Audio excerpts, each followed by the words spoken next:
I'm Sean Chitness, and this is The Minute. Police are investigating several sideshows from over the weekend. In San Francisco, a car was set on fire along the Embarcadero early yesterday morning. Fireworks went off at another sideshow in the Mission. There was a similar scene across the bay in Oakland. A man accused of shooting and killing another man during a brawl at Lake Berryessa is expected to be booked into jail this week. Police say that suspect is still in the hospital after being stabbed during a large fight on Saturday. And Apple is holding its Worldwide Developers Conference this morning. The company is expected to announce a partnership with San Francisco tech company OpenAI. We're also watching for an update to Siri and an effort to make AI more secure and private. Don't miss the Bay Area's only primetime newscast at 8 and 9 on Pix Plus 44, Cable 12.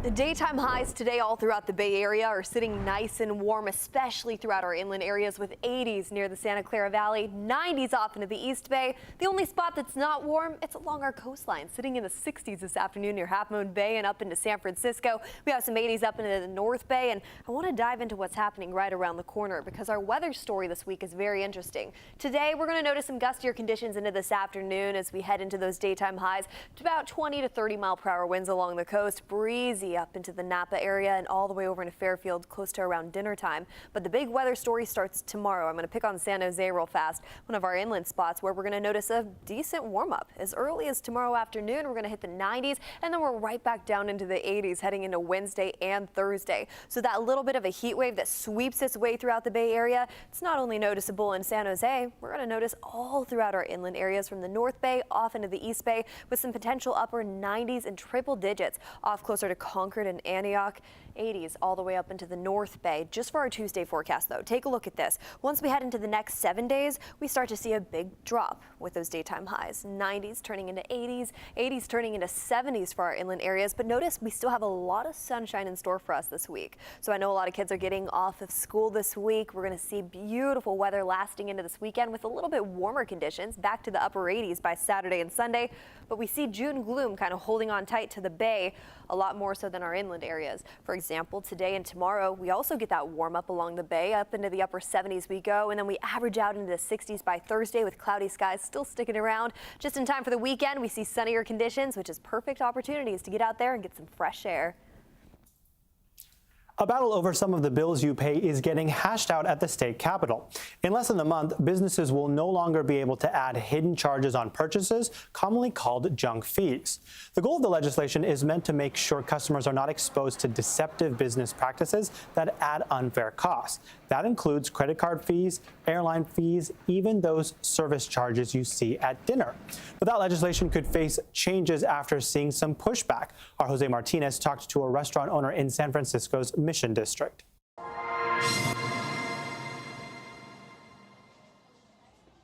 Marcos Sr. has owned this African restaurant in the Mission since 1997. He's among those restaurant owners concerned about a new law set to take effect on July 1st that would prevent them from charging service fees.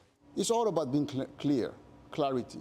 We are being charged so much left and right, restaurant owners, by the tablet, by the tax, by the credit card processing fees. So many fees coming, and also trying to do a better salary for our employees. So he tells me he's been paying close attention to the latest development in this legal back and forth. Now, a new piece of legislation introduced by State Senator Bill Dutt will protect restaurant fees as long as they are presented clearly to the customer. Nobody is here in the business to try to cheat anyone. Everybody should know exactly what do they pay for. And that, I'm totally supporting it.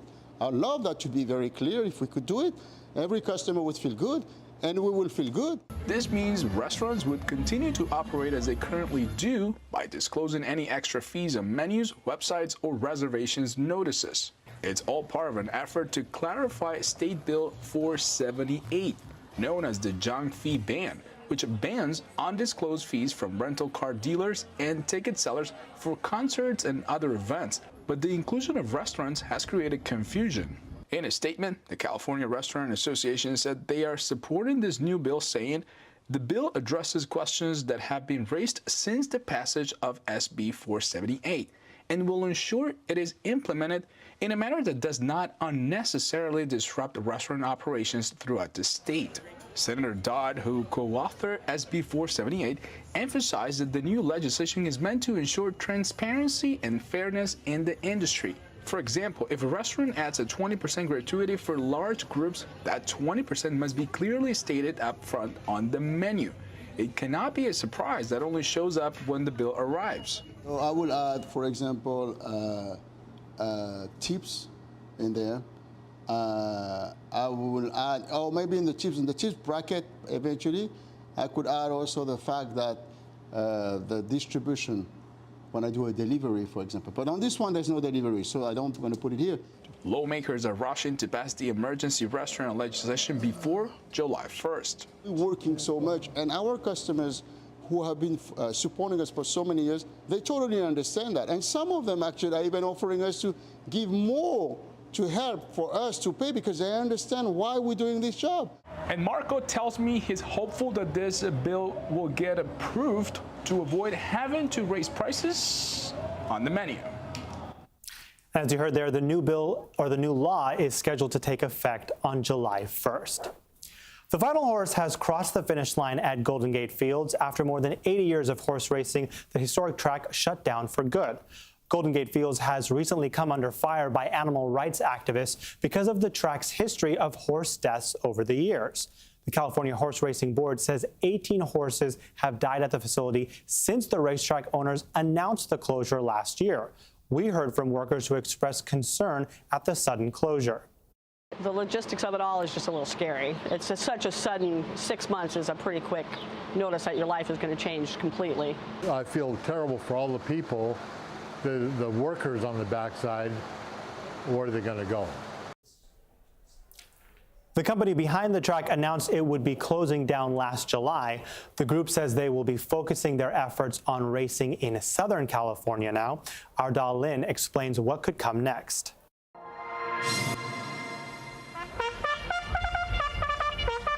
Ladies and gentlemen, welcome. The iconic trumpet call, one last time at Golden Gate Fields. 8 races with about 50 horses on Sunday. Longtime race fan Dennis Clay is sad to see it go. I want to be a part of history for the last day, to say I was here for the last day of Golden Gate Fields, like I was like the last day at Bay Meadows. Dennis has been coming here for over 40 years, mostly small bets, he says. Yeah, I lost more than I won, but I still enjoy coming. What keeps him coming back is the adrenaline. It's just the jubilation of that experience of saying, yes, I got the winner by a nose. End of an era. After 83 years, we're going to miss everybody.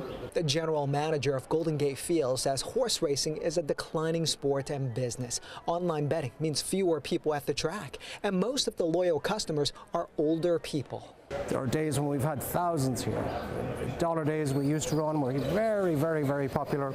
After the pandemic, unfortunately, it was very difficult to get that going again. Thousands showed up for the final day. There was a long line of people trying to get in. She has a beautiful hat, yeah. I told her she has to wear it. That's the image that I have in my mind when I think of horse racing and derbies. Carol Bennis and her husband came from Nevada to say farewell. And I hate to see it go, but I know it's progress. Time moves on. I can tell you when I leave, I probably will have tears in my eyes.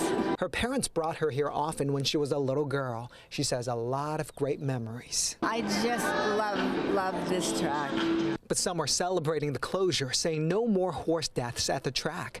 The California Horse Racing Board says 18 horses have died at the facility since the track owner announced the closure last year. I'm so excited that this is kind of a step towards eliminating horse racing in California entirely, and excited that as a society we are evolving away from using animals for entertainment and for profit. The venue has 140 acres on Albany and Berkeley. Amazing views of the bay. A lot of talks about the future of this prime piece of real estate. No plans as of now, but most people believe it'll be a mixture of park space and housing. If they can get some affordable housing here, that would be my ideal situation for it. And this is the final race at Golden Gate Fields, 5:37 p.m. on Sunday. I'm going to miss the people yelling and screaming. Albany and Berkeley city officials say it'll likely be another 10 to 15 years before they can build something here. They say there'll be a lot of community meetings and possibly lawsuits, so they anticipate this to be a long and slow process. The last racetrack to close in the Bay Area before Golden Gate Fields was Bay Meadows in 2008. The track was demolished to make room for more housing in San Mateo. The only remaining racetracks are all in Southern California now. Del Mar Racetrack in San Diego County, Los Alamitos Race Course in Orange County, and Santa Anita Park in Los Angeles County. Still ahead on CBS News Bay Area, giving transplant patients a new lease on life, how a housing complex is reimagining their care while recovering from surgery. Plus, a beer brewed for pride literally rising from the ashes, how a San Francisco brewery is making a comeback after a devastating fire. And new regulations to crack down on the hidden danger in your drinking water.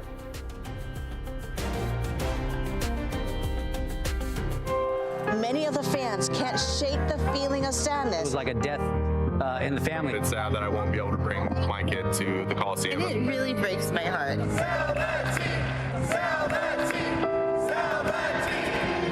These are the Ballers, a new pro baseball team. Built by Oakland. All right, Ballers, let's go. Built for Oakland. Oakland baseball is live right here on Pitch Plus.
We kicked off this morning with June gloom, and it's going to stick around as we head into the next couple mornings, especially along the peninsula and the coast. But interestingly enough, we're going to warm up a lot more as we head into the next couple days, at least tomorrow, where a heat risk is in effect for our inland areas. National Weather Service has issued a heat advisory for areas like Concord and Livermore, where this afternoon we're already sitting in the 90s. Tomorrow we're going to see upper 90s, potential triple digits in those communities. Down into the Santa Clara Valley we go. That's another good example. 80s in the forecast today. Will warm up into the upper 80s, lower 90s throughout the South Bay, all throughout our Tuesday forecast. But watch what happens on the back end of that. That heat wave moves through, and then we're talking about cooler weather for Wednesday and Thursday. So from the 90s to the 80s to the 70s within the matter of 3 days. That's what we're keeping a close eye on. And then we average out as we head into the weekend with plenty of sunshine. Patients receiving a heart or liver transplant who have to travel from far away for the operation can face a serious challenge trying to stay nearby after the procedure. They need a place close to hospital staff for testing and monitoring once the transplant is complete. And in San Francisco, that can be expensive. This spring, Sutter Health was able to completely renovate patient housing thanks to a multi-million-dollar gift. We got to see the updated apartments and how they better accommodate the needs of patients recovering from surgery.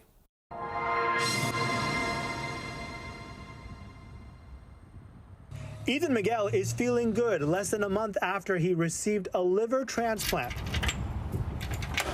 He can't imagine what it would have been like to commute from Davis for appointments. Sutter Health patient housing not only allows him to stay in San Francisco, but at a fraction of the price compared to hotel rates and monthly rent. It's been really fantastic being able to stay here. Since we do live a little further away, it's so nice being able to be in the city and be close to the care that we need. Ethan is one of the first patients to enjoy these apartments since nearly $3 million in upgrades. The apartment allows him to stay here with a family member. It's a nice little setup we got. Have access to a full kitchen. And here we have the bathroom. A bathroom that is easy for him to get in and out of. So here is the bedroom. And a bed that operates like one in the hospital. It made me feel really safe and really comfortable knowing that I was so close to any care that I would need. A significant amount of money came from the San Giacomo family, who had a loved one receive a transplant and after their care decided to give so they could help other patients. Money needed for the renovations also came from transplant doctors and surgeons, as well as other donors. The transplant housing we have at Sutter Health is important for our patients in order for them to have access to transplant care in Northern California. Doctors explain it's important to have patients no more than an hour away from where they will receive care. It's the last concern a family wants to go through when they're trying to get through a life-saving procedure and recovery. I had a liver transplant because I had a cirrhosis of the liver, and basically I needed a new liver just to continue living. For someone who was born in the city but never got to live in San Francisco, this was never the plan to get him back to his hometown. But now that he's on the other side of his surgery, Ethan can enjoy his remaining days in the apartment and look forward to a future of good health. I feel so lucky. It's a second lease on life, and it's something I do not take for granted, and I'm so grateful for every single day. The apartment building in San Francisco also houses medical school interns during their rotational clerkship at Sutter's California Pacific Medical Center. Juneteenth is now officially the date all of America celebrates the end of slavery. And on Saturday, San Francisco city leaders and cultural organizations floated down Market Street for a Juneteenth parade. Nico Bremond with Collective Impact Youth was happy to be out on Market Street riding the trolley, but his favorite thing about the parade was just seeing the black community out in numbers. San Francisco has been pushing out black folks for the last 30, 40, 50 years, you know what I mean? And you don't see a lot of us anymore. So it's good to see us all out and celebrating and, you know what I mean, kind of reclaiming our city.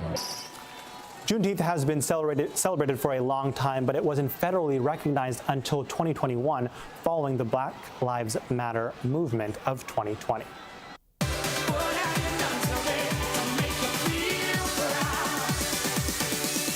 Pride Month is in full swing on the peninsula over the weekend. San Mateo celebrated its 12th annual Pride Parade. Lots of people coming downtown to enjoy the fun, like this man we heard from, who came up with a unique idea to show his support for the queer community. I decided that I'm going to tell every single person that I'm proud of you. I feel like that's a powerful statement coming from, oh my gosh. I feel like that's a powerful statement coming from a father or a grandfather figure to tell people I'm proud of you. And so far, it's been very well received. Barry says he and his wife thought about doing this for years, but this is the first time they made it happen. A San Francisco brewing company that was one of the first craft breweries in the Bay Area to produce a Pride-related beer is rising from the ashes after a fire destroyed their business in December of 2022. They told our Ryan Yamamoto they were not sure they would ever be able to return. We founded in 2015 in the heart of South of Market. Sometimes you just need a beer. before opening up about your past. It's great. I mean, I obviously love it. So we're standing in front of what used to be our local brewing company, our brewery location at 69 Bluxom Street. Where Reagan Long, co-owner of local brewing company, remembers the good old days. But yeah, this was definitely known as kind of the go-to local spot. We would get a lot of the Giants crowds, the season ticket holders, as well as the tech community. And a local business that was also breaking barriers. When we ended up opening local in 2015, we were the first woman-owned and operated brewery in San Francisco, which was pretty remarkable to us.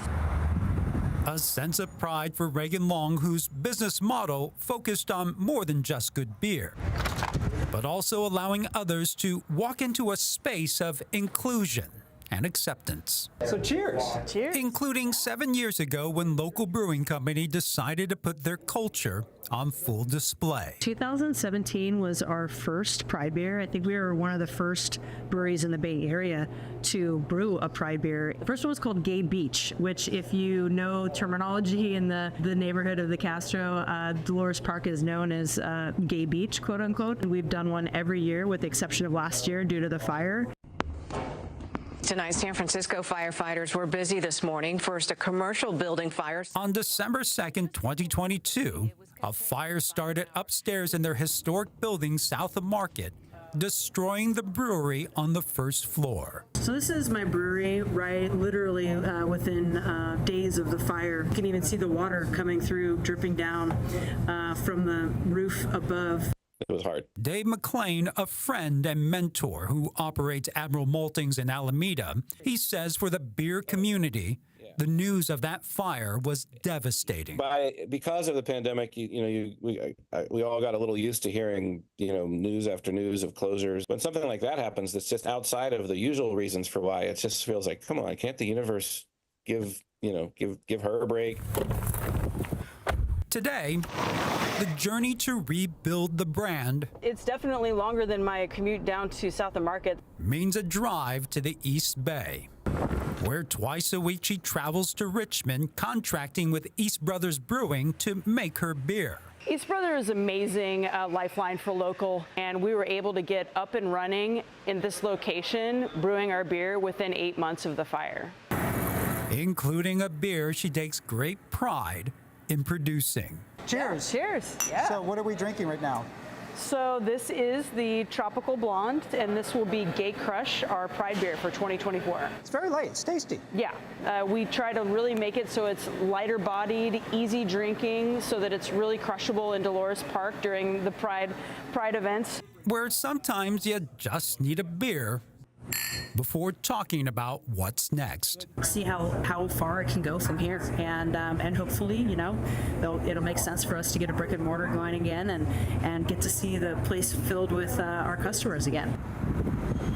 A business forced to pivot not once but twice. Such an amazing building. We were so fortunate to find it. Through a pandemic and then through a fire. Reagan Long now hoping to look forward to local brewing's future while still celebrating its past. Looks like Ryan enjoyed that story. Local Brewing's Pride beer was released this past week on June 1st in limited quantities, only 30 cases and 15 kegs. But even with the small batch, Reagan says because of everything her brewery has gone through, it was meaningful to bring the Pride beer back. Trans men and women are often denied treatment by healthcare workers who aren't equipped to handle their unique medical needs. Our Elizabeth Cook met with one man who knows what it's like to be marginalized by medicine. Ray started his transition 5 years ago when he was 27 years old. The first task was finding the right medical team. But it didn't start and end with hormones. Ray knew he still had to take care of all areas of his medical care, but finding doctors to meet his health needs was a challenge. I kept experiencing stuff like that where people were just looking at me wild. I'm like, yeah, it says F, I'm a female. Yeah, that's what I was assigned at birth. Yep, that's my genitalia, but I'm not presenting as such. And it just felt like a lot of people were uncomfortable with it and having that prejudice. You have to remember that until 2013, having a gender-affirming care was actually pathologized and had the diagnosis code of gender identity disorder. Hear more from Ray and the chief of Stanford's groundbreaking LGBTQ+ adult clinical program, helping train future doctors who will meet the health needs of this community. That's tonight at 5 on our evening edition. We'll be bringing you stories like this all throughout June. You'll be able to find them as well on our website, kpix.com. Still ahead, do you know what's in your water that you drink? A Stanford doctor joins us to discuss new regulations on so-called forever chemicals.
It's a warm day for us throughout our inland areas to kick off this work week. We have the 80s down near San Jose, 70s up in Redwood City. A lot cooler conditions along the coast heading into this afternoon, with 60s near Half Moon Bay with some cool, breezy conditions and some cloudier skies. But what a night and day difference that is compared to Concord and Antioch, topping off in the low 90s into this afternoon. And if you think that's warm, we have warmer weather tomorrow. I'll show you that in just a second. Let's head up to the North Bay real fast. Novato, Petaluma, and Santa Rosa all topping off in the 80s. But by tomorrow, the big concern for us is our inland areas heating up to well above average conditions. We'll see upper 80s, mid 90s throughout most our inland areas. You know, all the way off into the East Bay we go. That's going to be one of the hottest spots with upper 90s and triple digits, closer to areas like Concord, Brentwood, all the way over into Antioch too. So continue to drink lots of water as we head into this afternoon as we gear up for a warm day tomorrow. We'll notice those warm conditions stick around only for our Tuesday forecast, because by Wednesday into Thursday, we drop down to the 80s and then 70s right around the corner. But we still have plenty of sunshine though, so continue to hydrate throughout this week, especially heading into this weekend. Many kids have school off now, and as we gear up for the weekend, there's plenty of sunshine in store for us in our inland areas. Where we don't notice that though is the spots closer to the coast and all the way over into the bay too, where that June gloom kind of holds on tight to us in the morning hours, bleeding off into the afternoon with more sunny skies. We'll cool down into the 60s by Thursday along the bay, and then we average out into the 70s wrapping up this week. With another round of heat on the way, make sure you stay hydrated. But do you know exactly what's in your water? Well, there's this issue of PFAs, more commonly known as forever chemicals. They are found nearly everywhere, like in water, air, and soil. Recently, the EPA announced federal regulations on those chemicals in drinking water. So joining us now to break it all down is Dr. Lisa Patel with Stanford Healthcare. First, doctor, can you tell us exactly what PFAs are and how this regulation could possibly help? Sure. PFAS, as you mentioned, they're forever chemicals. They're per and polyfluoroalkyl substances, and they're carbon and fluoride molecules that are really tightly bonded. And so it works well for certain products, like things that we need to be nonstick or things that we need to be waterproof. But because these chemicals are so tightly bonded, it also means that they don't break down in our environment. So they are now in our drinking water, in the dust in your household. We can inhale it. It's in many places now. Right. So what is the impact if someone is exposed to this? So we are only now beginning to understand what the effects of PFAS are. And part of this is that companies like DuPont that have long been making this chemical, they've been doing health studies back since the 1960s, but those studies weren't released to us until there was a lawsuit. More and more, the more we learn about PFAS, the more concerned we should be. So what we have good evidence for is that PFAS results in things like increased cholesterol, lower response to vaccines, pregnancy-induced hypertension, lower birth weight in infants, and in cases of higher exposure, things like kidney cancer as well. Right. So if we're talking about the potential exposure to PFAS, what are steps that we can all take to try and limit that right now? So as you mentioned, the Environmental Protection Agency did pass a new rule to try to get PFAS out of our drinking water. And so what it asks municipalities to do is to monitor it and come up with plans if the level of PFAS is high to get it out of the drinking water.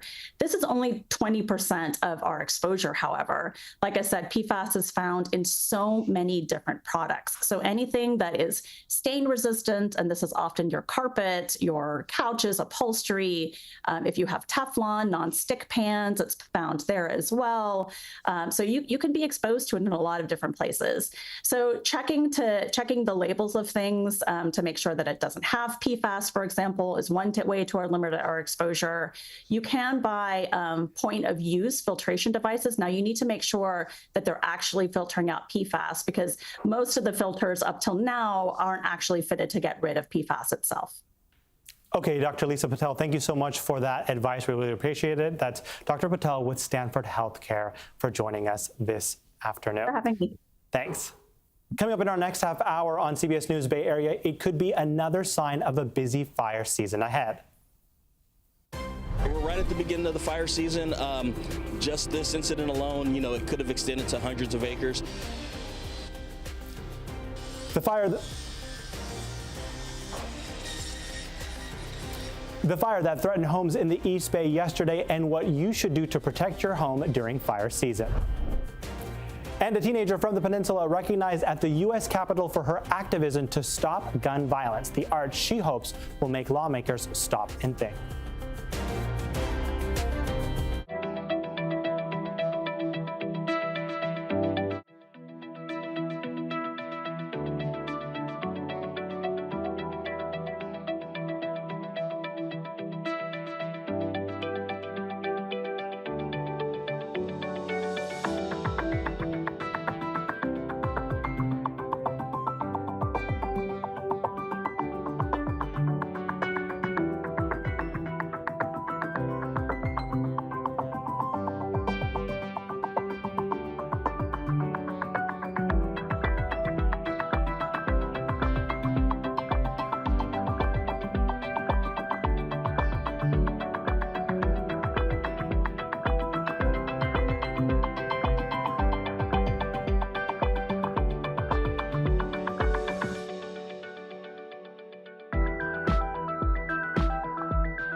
I'm Sean Chitness, and this is The Minute.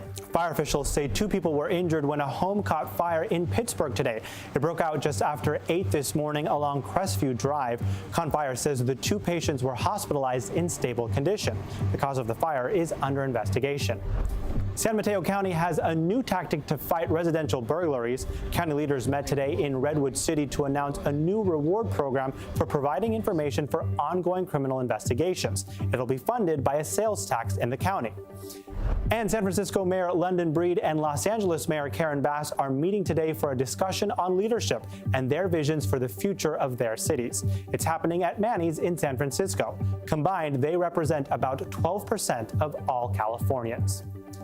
Don't miss the Bay Area's only primetime newscast. That's at 8 and 9 p.m. on Pix Plus 44, Cable 12.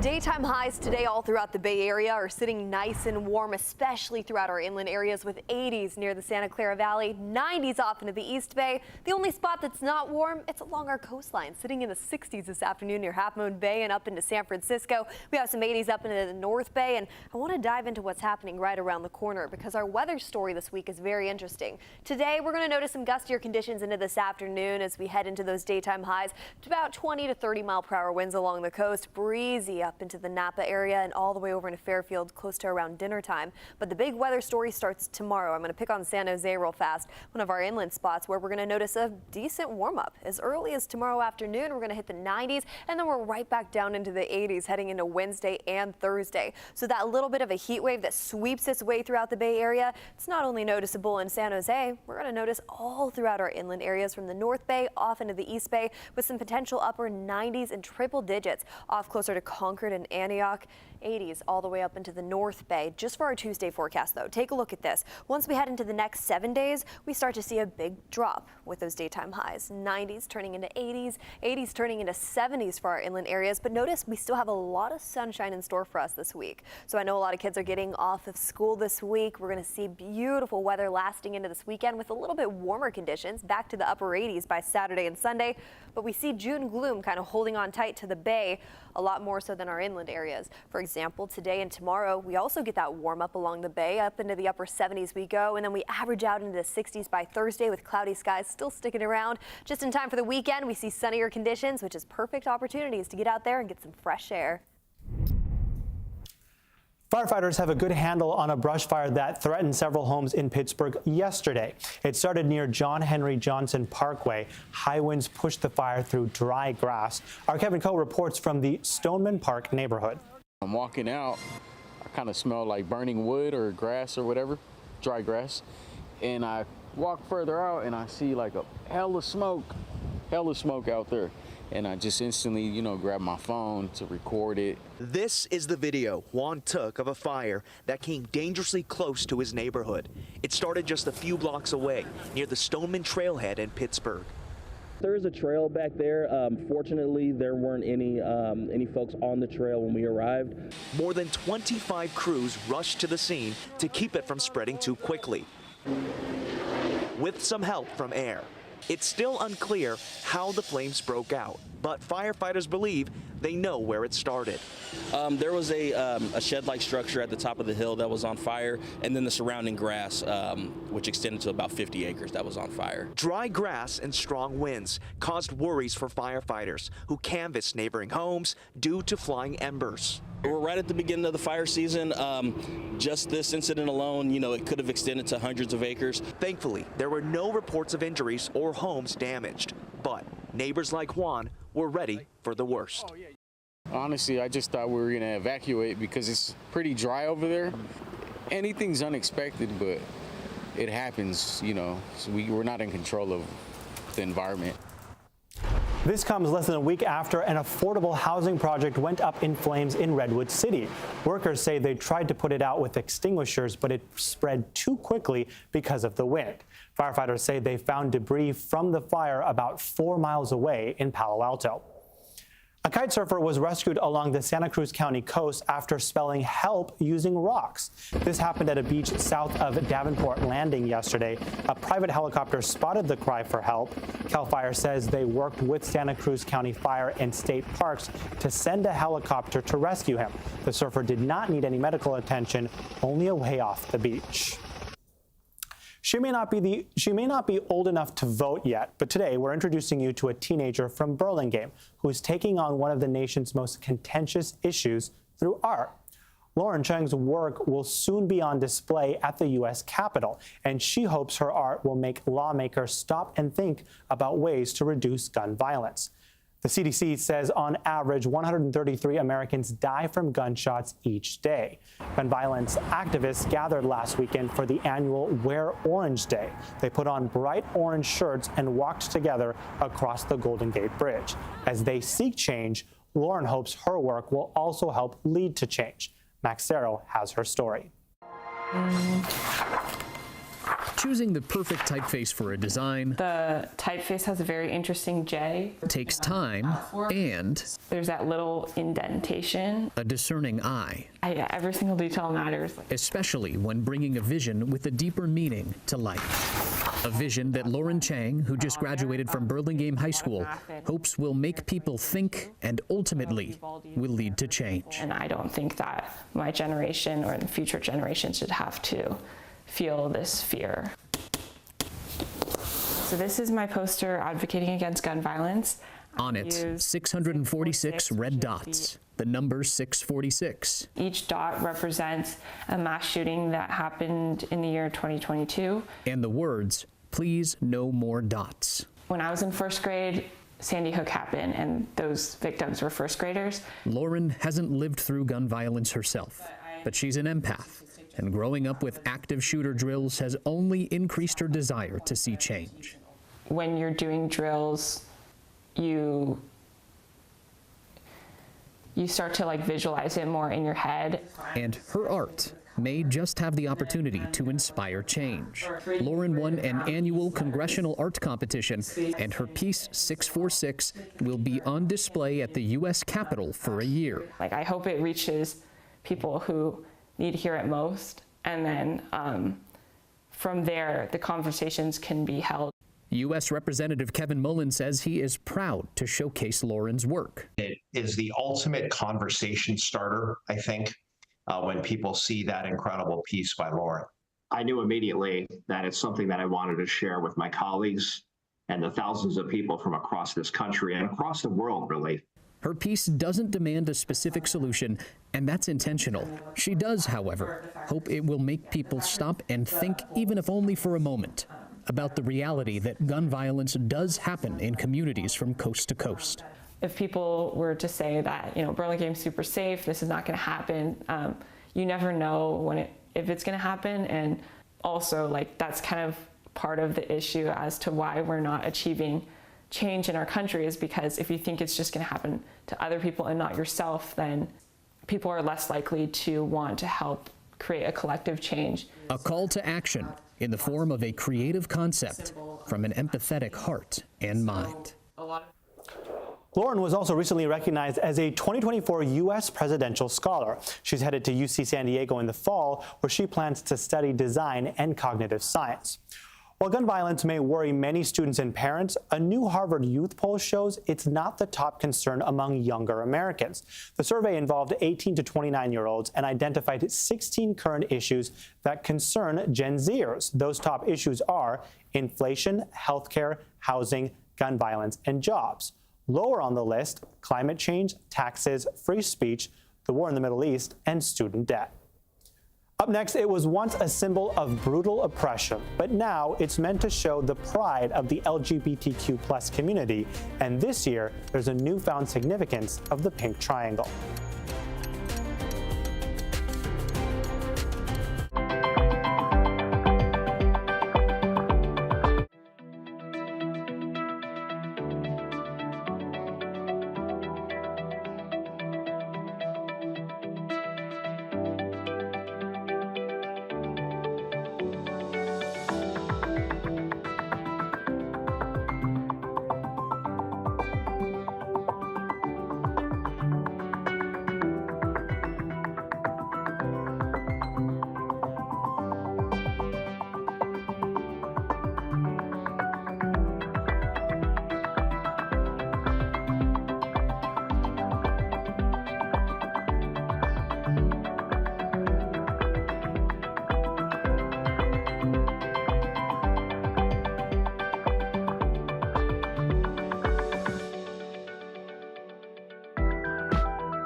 kicked off this morning with June gloom, and it's going to stick around as we head into the next couple mornings, especially along the peninsula and the coast. But interestingly enough, we're going to warm up a lot more as we head into the next couple days, at least tomorrow, where a heat risk is in effect for our inland areas. National Weather Service has issued a heat advisory for areas like Concord and Livermore, where this afternoon we're already sitting in the 90s. Tomorrow we're going to see upper 90s, potential triple digits in those communities. Down into the Santa Clara Valley we go. That's another good example. 80s in the forecast today. Will warm up into the upper 80s, lower 90s throughout the South Bay, all throughout our Tuesday forecast. But watch what happens on the back end of that. That heat wave moves through, and then we're talking about cooler weather for Wednesday and Thursday. So from the 90s to the 80s to the 70s within the matter of 3 days. That's what we're keeping a close eye on. And then we average out as we head into the weekend with plenty of sunshine.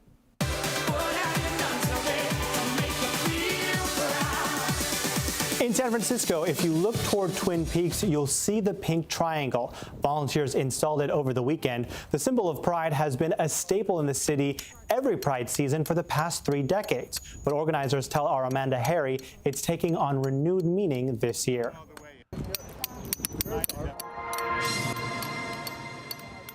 We brand ourselves with the pink triangle out of camaraderie for those who were forced to wear the pink triangle during the Holocaust. Patrick Carney puts in months, planning and hours of labor every year to make sure the pink triangle stands as a symbol people can never forget. Just in the last 15 minutes, I probably had 4 people ask me what it is, what it means. Once intended as a badge of shame, used to identify homosexuals in concentration camps during the Holocaust, it has been reclaimed as a positive symbol by the LGBTQ community. The rainbow flag is the antidote to the pink triangle. Carney says with more anti-LGBTQ, trans, and drag bills popping up in legislatures every day, the effort he started 29 years ago continues to be necessary. But he never thought it would get this big. This started out as a renegade crafts project. We snuck up and put it up in the dark of night so we wouldn't get arrested. It is stronger than hate. Now it's fully embraced, not only by the LGBTQ community, but the city as well, which hosts a commemoration ceremony on Twin Peaks each year. It's also grown in size and duration. At first, this triangle was only up for a weekend. Now it's up for the majority of Pride Month. Organizers say it took about 800 volunteers to lay down all of the tarps before they were able to nail them down. That's a huge crowd. It almost filled it all up. So the tarps were laid out rather quickly, within maybe 15 to 20 minutes. However, it took another 45 minutes to get them all in alignment. It then took hours for hundreds of volunteers from all walks of life to get it nailed down, so it will stay in place through the end of the month. I think this transcends both sexuality and gender identity. In other words, the cause is humanistic in its approach. I think the human value here is critical. Part of celebrating any pride is knowing where we've been, and this pink triangle is where we've been. Even after nearly 30 years, Carney says he's still blown away by the positive reception to the triangle. And just another reminder, we'll be bringing you stories like this all throughout June. You'll be able to find them as well on our website, kpix.com. Coming up, some local teens getting to show off their culinary skills, and one chef is serving up the best advice, how he's helping build community and preserving traditions in San Francisco's Chinatown.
a warm day for us throughout our inland areas to kick off this work week. We have 80s down near San Jose, 70s up in Redwood City. A lot cooler conditions along the coast heading into this afternoon with 60s near Half Moon Bay with some cool breezy conditions and some cloudier skies.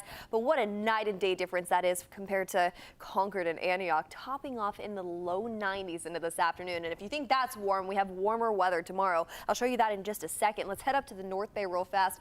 Novato, Petaluma, and Santa Rosa all topping off in the 80s. But by tomorrow, the big concern for us is our inland areas heating up to well above average conditions. We'll see upper 80s, mid 90s throughout most our inland areas. You know, all the way off into the East Bay we go. That's going to be one of the hottest spots with upper 90s and triple digits, closer to areas like Concord, Brentwood, all the way over into Antioch too. So continue to drink lots of water as we head into this afternoon as we gear up for a warm day tomorrow. We'll notice those warm conditions stick around only for our Tuesday forecast because by Wednesday into Thursday, we drop down to the 80s and then 70s right around the corner. But we still have plenty of sunshine though, so continue to hydrate throughout this week, especially heading into this weekend. Many kids have school off now, and as we gear up for the weekend, there's plenty of sunshine in store for us in our inland areas. Where we don't notice that though is the spots closer to the coast and all the way over into the bay too, where that June gloom kind of holds on tight to us in the morning hours, bleeding off into the afternoon with more sunny skies. We'll cool down into the 60s by Thursday along the bay, and then we average out into the 70s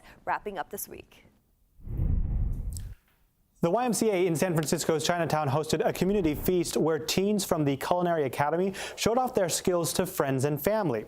Lorraine Ayub stopped by the center to learn more about the location's history and its continuing impact on the community. Once a safe haven for Chinese immigrants facing discrimination, the Chinatown YMCA here in San Francisco is now a vibrant hub providing cultural classes like cooking, which is welcoming youth of all backgrounds. Each day, Titi Corpayson Siri enters a grand Far East-style entrance at the YMCA in San Francisco's Chinatown, where he teaches culinary classes to teens.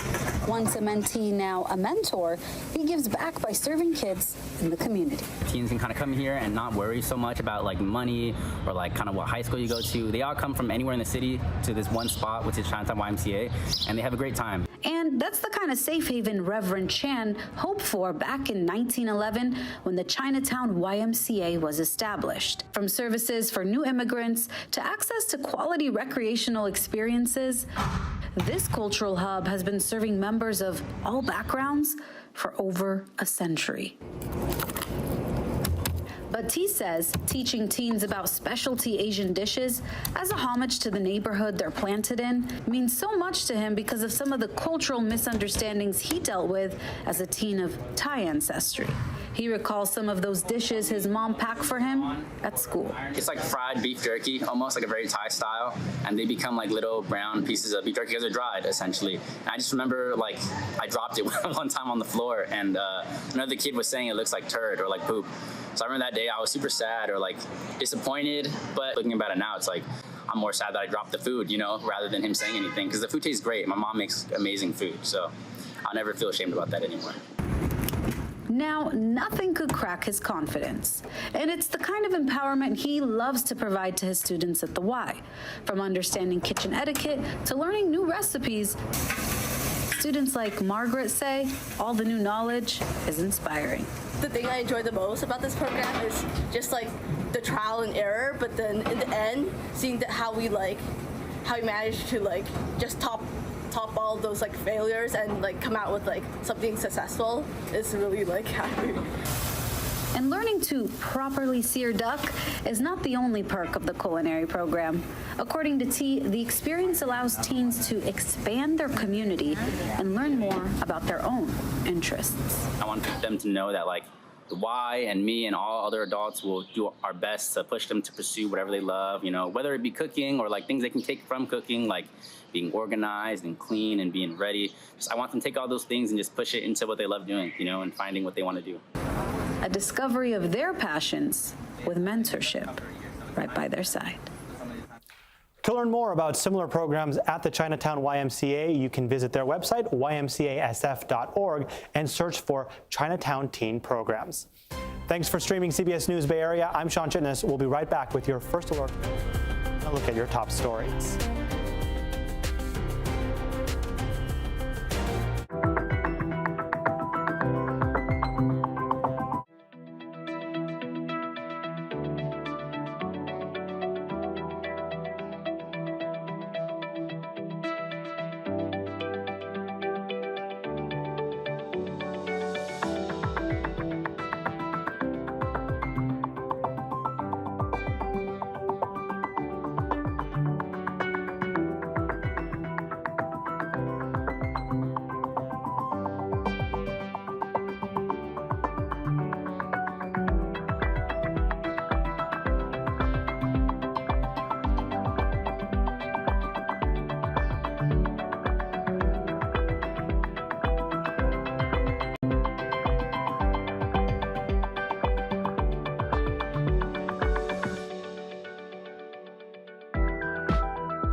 I'm Sean Chitness, and this is The Minute. Police are investigating several sideshows from over the weekend. In San Francisco, a car was set on fire along the Embarcadero early yesterday morning.